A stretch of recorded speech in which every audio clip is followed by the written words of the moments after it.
네, 불황아를 교육한다면서 전국의 아동과 청소년을 끌고 가서 일을 시키고 폭행한 선감학원이라는 곳이 있었습니다. 피해 아동들이 안매장된 일부 지역에서 발굴된 유해와 유품이 공개됐는데 이 사건을 조사한 진실화해위원회와 생존 피해자들은 피해 회복이 전혀 이루어지지 않고 있다고 주장했습니다. 이거 취재한 취재기자 연결해서 자세히 들어보겠습니다. 안동준 기자. 네, 사회부입니다. 네, 일단 이 선감학원을 좀 설명을 해주셔야 될 것 같습니다.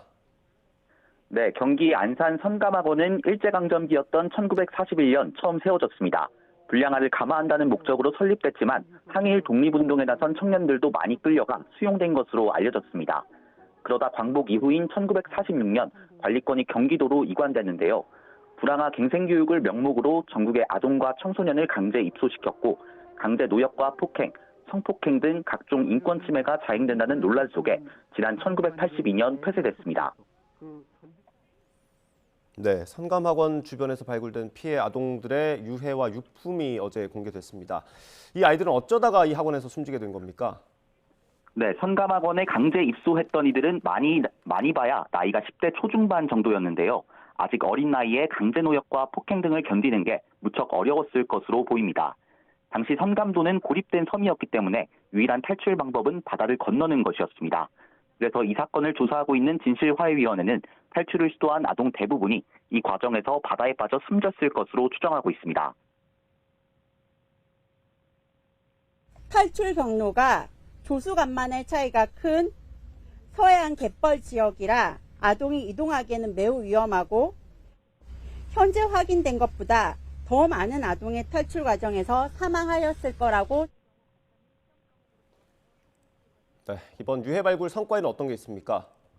네, 이번 유해 발굴은 지난해 9월 시작돼 1년 넘게 이어졌는데요. 분묘 40여 기에서 치아 210점과 단추 등 유품 27점이 발견됐습니다. 이 유해와 유품들은 선감학원에서 이뤄졌던 대규모 인권 침해 사건을 규명하기 위한 중요한 증거가 될 수 있습니다. 치아의 발달이나 마모 정도를 통해 발견된 치아의 주인이 12살에서 15살 정도였다는 사실을 파악할 수 있고요. 단추가 나온 걸 보면 매장된 아동이 수의도 입지 못하고 평상복을 입은 채 안매장됐다는 것을 확인할 수 있습니다. 네, 그렇지만 한계도 있다고요? 네, 그렇습니다. 먼저 발굴된 치아와 단추 등 유품만으로는 신원을 특정하기는 어려운 상황입니다. 무엇보다 진실화해위가 발굴한 분묘 40여 기 외에도 매장지로 추정되는 곳이 아직 더 많습니다.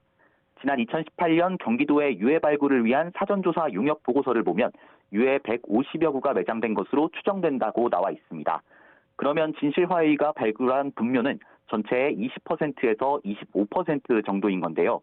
또 안매장 이후 최소 40년이 흘러 유해와 유품의 부식이 심각한 만큼 발굴 작업에 시급히 착수해야 한다는 지적이 나옵니다. 네, 이 피해 생존자들은 어떤 얘기를 합니까? 네, 생존 피해자들은 피해 회복이 제대로 되지 않고 있다고 입을 모읍니다. 지난해 진실화해위의 1차 진실규명 이후 김동연 경기도지사는 피해 생존자들에게 공식 사과하고 피해 회복을 위한 대책을 내놨는데요. 하지만 정부 차원의 공식적인 사과는 없었고 진실화해위 말고는 누구도 유해 발굴 작업에 나서지 않아 피해자들의 답답한 마음만 커지고 있습니다. 사과받고 싶습니다. 저는 불황아가 아님에도 불구하고 이곳에 수용됐었기 때문에 적어도 마음 한편에 응어리져 있던 거는 풀릴 수 있을 것 같습니다. 그걸 여지껏 아무도 안 하고 있어요. 진실화해위는 오는 12월 이번 유해 발굴 결과를 토대로 2차 진실규명 결정을 할 예정인데요. 피해자들은 국가와 지방자치단체가 선감학원 피해에 대해 책임을 지고 진심 어린 사과를 하기를 기대하고 있습니다.